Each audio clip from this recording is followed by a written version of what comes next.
Oba ADEDOYIN OLOKUNBOLA, who was full of praises for the Ondo State Governor explained that the entire Ikun community was cut off from the state following the heavy flood that affected the road, making it impossible for motorists to access the community. We are grateful for his intervention, timely intervention, and by mobilizing his people, engineers from the Ministry of Works to come to our aid.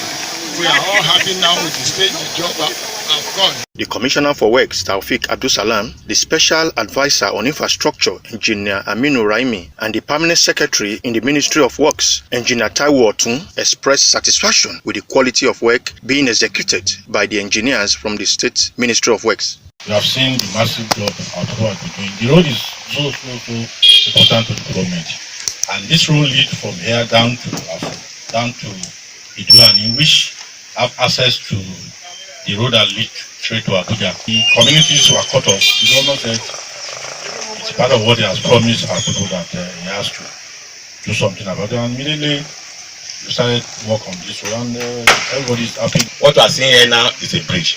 The abutment is completed.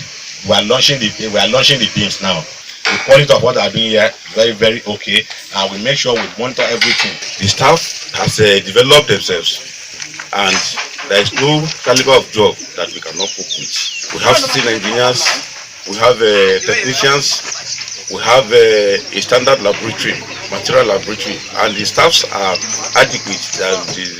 They can cope with any size of job. As part of efforts to make life easy for residents of Owo, Akuba, Ikare Road and motorists plying the road, Ondo State Government has also commenced massive rehabilitation of over 10 failed portions along the road. From Owo, Akuba, Ikare Road, Jonah Omowa reporting.